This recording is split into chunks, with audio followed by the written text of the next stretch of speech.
салом ба ҳамаи мухлисони дастаи беҳтарини олам. Мо ҳаводорони Барса дар равзанаи трансфери он қадар хушбахт нестем, чунки дастаамон ба мисли солҳои пеш футболбозонеро мисли Суарес ба саф ҷалб карда наметавонад. Ба харидҳои бузург умеди мо кам аст, аммо имконияти баргардондани як ситораи собиқ фарзанди Угай Неймари нотакрор вуҷуд дорад. биёед як андеша кунем ки ин бозингар ба дастаи Барса дар кор аст ё ин ки не. Мо тасмим гирифтем ки дар вақти равзанаи трансфери бозингарон ба ҳар як нафаре ки эҳтимоли ба даста ҳамроҳ шуданаш зиёд аст видеои алоҳида кунем. Имрӯз дар бораи Неймар гап мезанем. имконияти овардани ӯ чӣ гуна аст, ҷиҳати манфию мусбати ин трансфер дар як видеои пурра махсус пешниҳод мешавад ба мухлисони Барса. албатта аз шумо фақат дастгирӣ лозим меояд ки боварӣ дорам ноумед намекунед.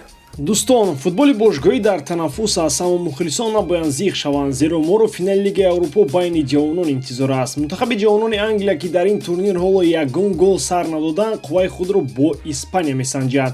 Кадом тим ғолиб мебарояд ва кубокро тори сар мебардорад? Ин рақобатро бо сарпарасти видеои мо ширкати 1x бозам ҷолибтар гардонед. дар он ҷо регистратсияи осон, пур кардани маблағ аз тамоми гӯшаву канори дунё, вале аз ҳам муҳим бонус то ҳаҷми $100 дар аввалин пардохт бо промокоди TG Barsa. Ссылкаи бозӣ дар комментарияи ин видео.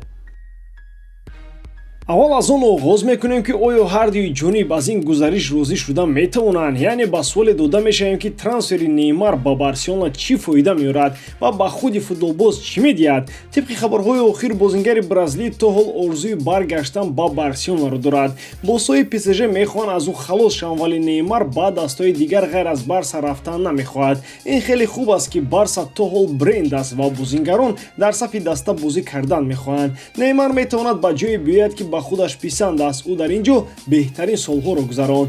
хоҳ нохоҳ ӯ дар Барсаи кунунӣ ситораи асосӣ мешавад. ба Неймар ҳамин чиз лозим аст. дар ПСЖ Мбаппе ин нақшро гирифтааст. дар як ҷангал ду шер буда наметавонад. Неймар бояд майдони нав ёбад, яъне аз ин нигоҳ ба Неймар баргаштан ба Барса варианти идеалӣ мешавад. акнун ба Барселона ин чӣ медиҳад? аз як тараф Неймари 30 сола акнун оне нахоҳад буд ки дар ремонтада бар зидди ПСЖ нафари асосӣ бошад, аммо шумо ҳама мухлиси Барса ҳастед. Неймар бо ҳамин тамбалиаш аз Фатиҳу Ферран Торрес хуб аст. дар ҳамин шаб рӯз ӯ аз дил хоб бозингари хатти ҳамлаи Барселона беҳтар хоҳад буд. ҳатто мухлисеро дидам ки қариб 20 сол фанати Барселона аст, мегӯяд ки Неймар айни замон 100 маротиба беҳтар аз Левандовски мебошад. хуб ки Неймар ҳамлагари марказӣ нест, вагарна ду нафар барои як мавқеъ даъвогар мешуданд. ба ҳунар ва маҳорати Неймар ягон суоле нест, ӯ яке аз беҳтаринҳост, аммо айни замон Неймар ба Барселона ҳамчун даста чӣ дода метавонад? хави бояд ӯро чӣ гуна истифода барад? омадани Неймар бар ин бозингарон маънои онро дорад ки бояд Барса бозии худро ба ӯ мувофиқ кунад. чунин бозингарон аз сабки худ даст намекашанд. оё хави омода аст хонаеро ки то ҳамин дам сохт боз чапа карда аз нав хиш резад? аз ин нигоҳ Неймар ба Барса танҳо зарар дорад. мо метавонем худро фиреб дода гӯем ки Неймар метавонад бозингари даставӣ шавад, аммо агар мешуд то 30 солагиаш мешуд. масъалаи дигар пуле ки мо надорем. тавре дар боло гуфтем робарияти ПСЖ мехоҳад ҳарчи зудтар аз Неймар халос шавад, вале бозингари бразилӣ худаш аз даста рафтан намехоҳад агар гап дар бораи Барса наравад. ӯ шартномаи амалкунанда бо ин тим дорад. ПСЖ бе пул ин футболбозро ба ягон ҷо ҷавоб доданӣ нест. 222 миллион евро дар умраш ягон даста барои Неймар намедиҳад, аммо парижиҳо ҳадди ақал умеди ба даст овардани 45-50 миллион евро доранд. мо ҳамин пулро надорем. ин ҳам монанд ба Виктор Роке аст. барои овардани Неймар бояд яке аз футболбозони хатти ҳамлаи Барселона ҳатман фурӯхта шавад. бозам дар пеши назар Ферран Торрес ва Ансу Фати пайдо мешаванд. ба ҳар сурат Барселона аз бозии Рафина, Дембеле ва Левандовски розӣ аст. онҳо дар даста боқӣ мемонанд. гузашта аз ин оё Неймар арзанда аст ки барои овардани ӯ мо аз бозингарони ҷавон рӯ гардонем? шояд айни замон Неймар аз Фати беҳтар бошад, аммо фаромӯш намекунем ки Ансу ҷавон аст ва метавонад то 30 солагиаш ба чунин ҷойҳои Барсаро расонад ки бо Неймар дар хоб ҳам надида будем.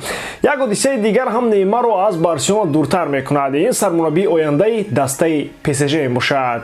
ҳама медонад ки дар дастаи шаҳри Париж мутахассиси испанӣ Луис Энрике ба кор оғоз мекунад. Ӯ бо Неймар муносибатҳои беҳтарин дорад. Агар фаромӯш карда бошед, пас дар камбеки Барса бар зидди ПСЖ Неймар нафари асосӣ дар майдон буду, Луис Энрике ҳамчун ҳидоятгар дар маркази майдон. Омадани мутахассиси испанӣ ба сафи дастаи шаҳри Париж маънои онро хоҳад дошт ки барои Неймар дар ҳайати ПСЖ ҷойи асосӣ кафолат дода мешавад. Ягона ҷиҳати манфӣ барои Неймар норозигиҳои Мбаппе аз нақши асосии ӯ мебошад. ПСЖ метавонад ба ду лагер тақсим шавад: Неймар бо Энрике ва ҳамаслакони ӯ бо Мбаппе. Шайхони араб ва пули онҳо. Иқрор мешавем ки характери Неймар безеб аст. Шояд дар Барса авторитети Месси ба Неймар иҷозат надод ки онро рӯи об барорад, аммо пас аз рафтан ба ПСЖ ин баръало маълум шуд.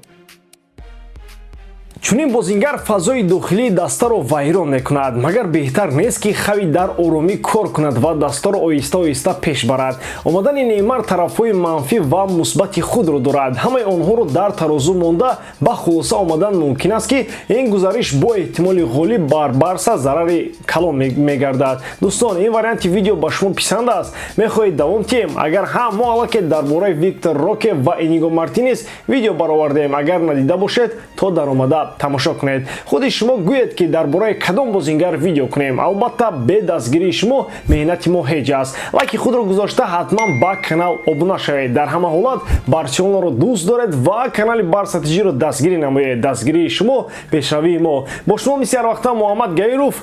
Хай бачаҳоча, дар паноҳи Аллоҳ.